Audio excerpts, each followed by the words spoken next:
ដើមរំដេញមាសនេះយើងយកវាទៅធ្វើជាថ្នាំសាច់ស្អាតពុកម៉ែបងប្អូនមានពុកម៉ែបងប្អូនយើងខមមិនសួរមួយ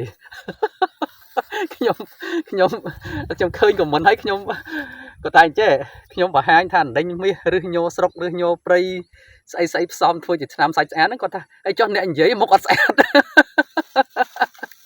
បានឲ្យស្អាតបើអ្នកនិយាយអត់ប្រើហ្នឹងរាល់ថ្ងៃនេះចូលទៅព្រៃមើលមុខជាប់មកហើយណាអត់ប្រើផងហ្នឹងឲ្យចូលទៅព្រៃមុខជាប់មកហើយមែនតែនទៅអ្នកផ្ទះរាល់ថ្ងៃហ្នឹងឃើញមុខខ្ញុំហ្នឹងចង់និយាយថាចង់រត់ទៅហើយគាត់ថាបងឯងមុខអត់ស្អាតផងហើយបងឯងផ្សាយថាថ្នាំហ្នឹងថ្នាំសាច់ស្អាត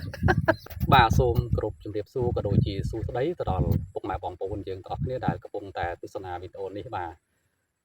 ឥឡូវនេះពុកម៉ែបងប្អូនយើងបានត្រឡប់មកពីព្រៃយើងចេញពីព្រៃមកវិញហើយថ្ងៃនេះមែនតើទៅពុកម៉ែបងប្អូនយើងក៏គាត់ពឹងពាក់ឲ្យខ្ញុំរកជាមួយនឹងនេះពុកម៉ែបងប្អូនឬមកដេញមាសហើយថ្ងៃមុនដោយសារតែខ្ញុំផុសវីដេអូខ្ញុំនៅក្នុង page ហើយនឹង YouTube ទៅតាក់ទងជាមួយរឹសដេញមាសនេះឃើញពុកម៉ែបងប្អូនយើងចាប់អារម្មណ៍ច្រើនណាមែនតើទៅគាត់សិតតែត្រូវការយកទៅប្រើប្រាស់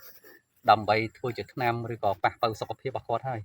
អញ្ចឹងឃើញពុកម៉ែបងប្អូនយើងខ្លះខមមិនទៅហើយខ្ញុំ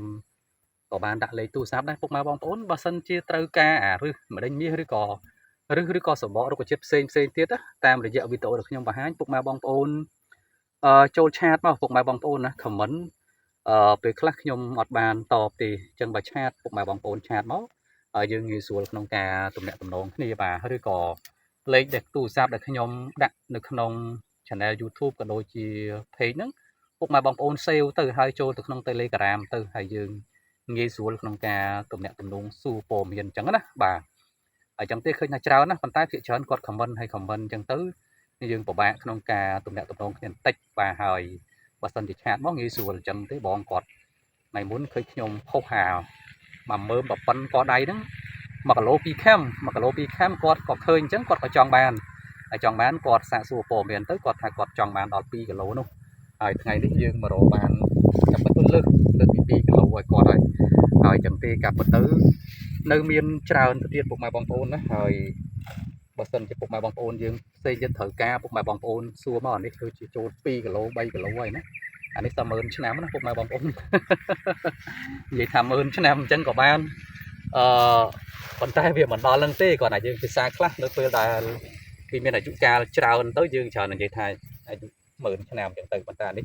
អាចថា4 10 20ឆ្នាំពុកម៉ែបងប្អូនណាដោយសារតែមួយដើមនេះធំណាគល់វាធំថ្ងៃមុននោះមានបងយើងម្នាក់បងប្អូនយើងម្នាក់គាត់មែនតែនទៅគាត់ថាអញ្ចេះគាត់ថាគាត់ចង់បានតាគល់អញ្ចេះពុកម៉ែបងប្អូននេះឲ្យគាត់ថាចង់បានប្រព័ន្ធកជើងឡើងឲ្យខ្ញុំថាប្រព័ន្ធកដៃទេហើយសម្ដៅមកគល់នេះហើយពុកម៉ែបងប្អូនហើយបងដែលគាត់សួរថ្ងៃមុនហ្នឹងបើសិនជាឃើញវីដេអូនេះបើគាត់បងចង់បាននេះបងមើលមកគុំនេះទៅណានេះអានេះគល់វាហើយអានេះចាប់ពីនេះទៅវាចុះដីហ្នឹងគឺជារឹសមកក្រោមហើយអានេះគឺជាគល់របស់ដើមដេញវាហើយបើសិនជាបងចង់បានបងមើលអាហ្នឹងទៅណាហើយបើអាចយើងកាត់ធំតែពាក់កណ្ដាលធំប៉ុណ្ណេះមកវាជាគល់ហើយណាអញ្ចឹងទេខ្ញុំចេះតែធ្វើវីដេអូបង្ហាញពុកម៉ែបងប្អូនយើងទៅបើសិនជាត្រូវការយកទៅប្រើប្រាស់សម្រាប់ប៉ះប៉ូវសុខភាពអីក៏យកទៅណាអាហ្នឹងជារឿងមួយដែលពុកម៉ែបងប្អូនយើងមានបញ្ហាសុខភាពទេសម្រាប់ខ្ញុំចេះតែថតចេះថាផលិតវីដេអូអញ្ចឹងទៅណាបាទថ្ងៃនេះយើងមករកបានច្រើនពុកម៉ែបងប្អូនណាហើយ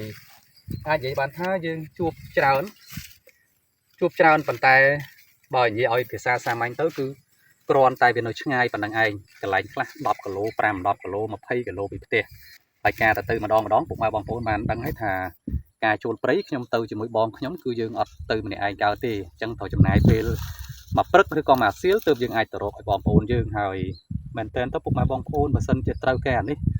អាចចាប់ពី2គីឡូទៅណាបើសិនជាខ្ញុំអត់មាននៅផ្ទះទេ12គីឡូអីទៅបានខ្ញុំទៅរកបានដោយសារយើងទៅ2នាក់ហើយចំណាយពេលមួយសៀលហើយពុកម៉ែបងប្អូនណាអញ្ចឹងទេតើឥឡូវនេះខ្ញុំរកបានមាននៅផ្ទះបើសិនពុកម៉ែបងប្អូនយើងត្រូវការ1គីឡូឬកន្លះគីឡូអីក៏មានដែរនេះក៏មានដែរអញ្ចឹងអត់បញ្ហាទេតើយើងរកមកមានណាពុកម៉ែបងប្អូនទាំងអស់គ្នាហើយចំពោះដើមម្ដេញមាសនេះមែនតើទៅអត្ថប្រយោជន៍ខ្ញុំបានជម្រាបជូននៅក្នុងវីដេអូមុនច្រើនលើកច្រើនសារហើយប៉ុន្តែបើសិនជាពុកម៉ែបងប្អូនយើងនៅចាំក្នុងវីដេអូមួយដែលខ្ញុំបាននិយាយអំពី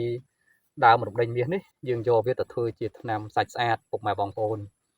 មានពុកម៉ែបងប្អូនយើងខមមិនសួរមួយខ្ញុំខ្ញុំឃើញខមមិនឲ្យខ្ញុំក៏តែចេះខ្ញុំបង្ហាញថាដេញមាសឬញោស្រុកឬញោព្រៃ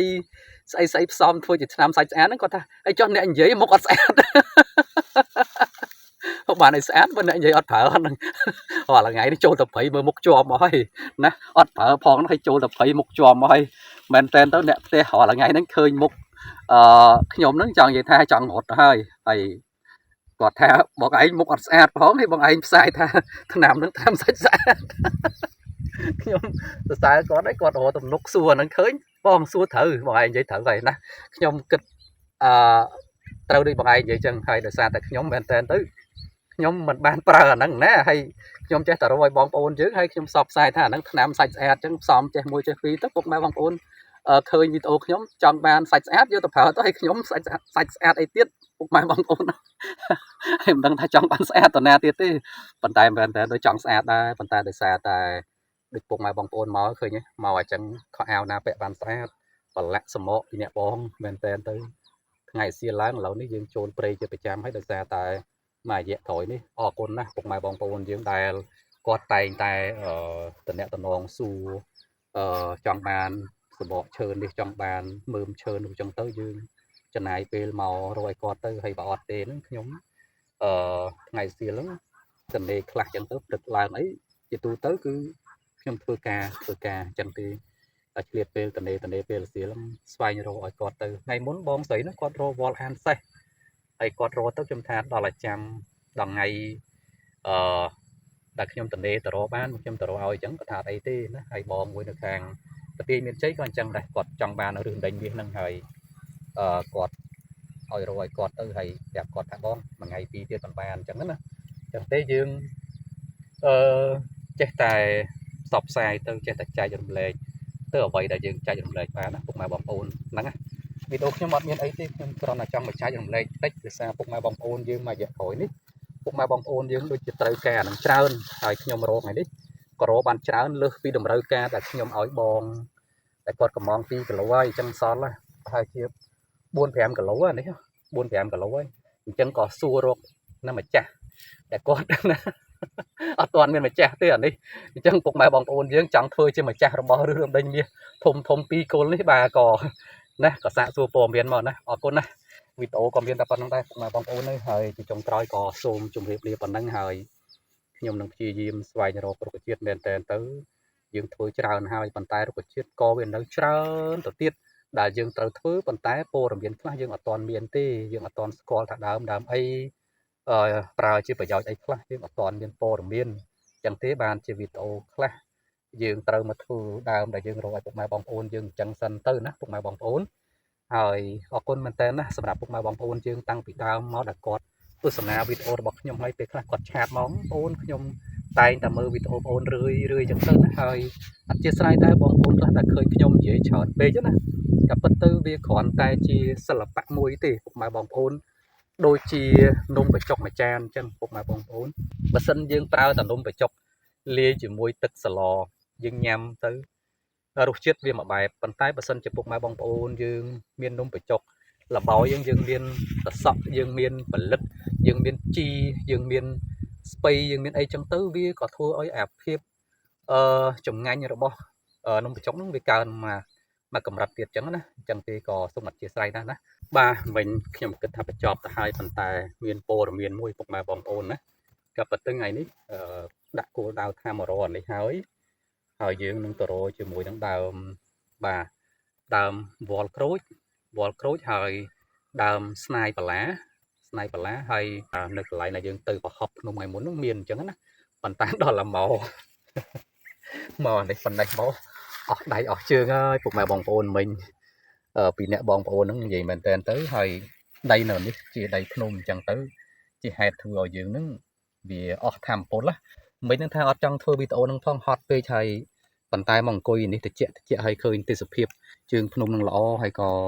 គិតថាធ្វើអានឹងបង្ហាញជូនដល់ពុកម៉ែបងប្អូនយើងទៅក្រែងលោកពុកម៉ែបងប្អូនយើងទស្សនាហើយកំពុងតែមានបញ្ហាសុខភាពដូចដែលខ្ញុំបានជម្រាបជូនក្នុងវីដេអូមុនជាមួយនឹងដើមរំដេញមាសនេះអញ្ចឹងទៅក៏ យើងយកទៅប្រើទៅវា